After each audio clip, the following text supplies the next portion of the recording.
ne bi smelo niko ni s polja da očekuje da sada mi, kažem, budemo, ne znam, isto što i Bugari ili Albanci ili Hrvati. Hrvata se ima dosta naučiti, bez obzira što mi to ne volimo da čujemo, a kamoli da radimo.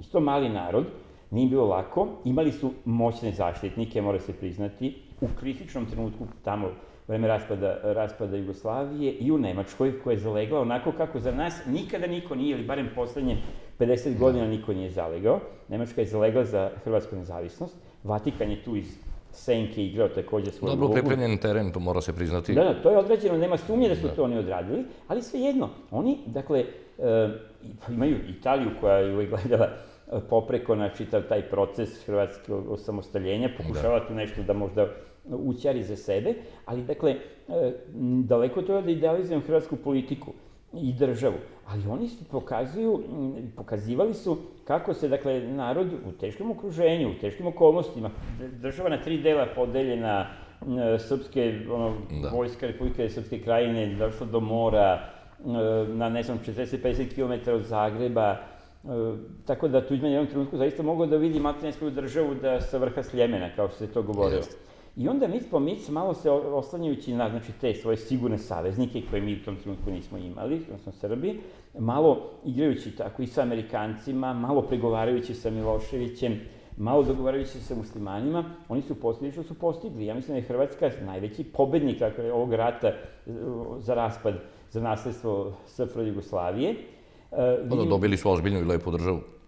Dobili su, da, ozbiljnu i lepu državu, pa pogledajte on sporu sa Slovenijom. Mi imamo, nažalost, snage u Srbiji, političke snage, intelektualne ili kvazi-intelektualne snage, koji kažu da bismo mi zbog Evropske unije trebali da se odreknemo, na primjer, Kosova i Metohije.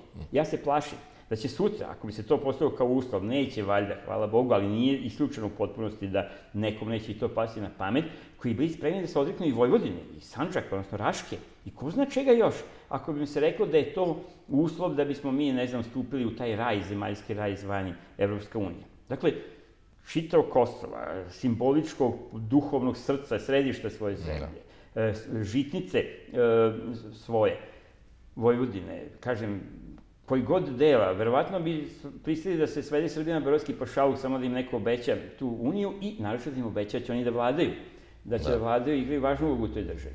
Hrvatska nije htjela da se odrekne, dakle, po cenu neulaska u uniju, u sporu sa Slovenijom. Dakle, par kvadratnih kilometara mora, par kvadratnih kilometara morske površine nisu htjeli da predaju i njihov sad već bivši premijer Ivo Sanader je rekao da Hrvatska neće trgovati svojim teritorijama zarad evropske budućnosti i Evropske unije.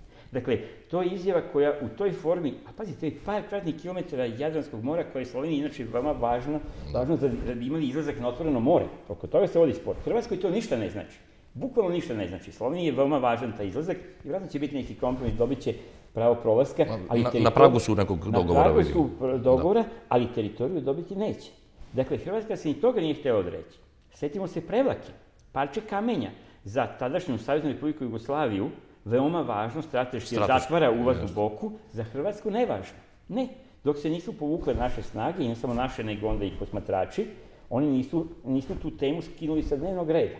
Dakle, nažalost, moramo konstatovati da smo mi opet kao narod skloni jednom podcenjivačkom stavu prema raznim svojim susedima i da sad, kažem, posmatramo bar sa Rusima, Amerikancima, Englezima, Nemcima, najmoćnijim evropskim svetskim narodima, a ponešto se ili mnogo toga se može naučiti od svojih komšija.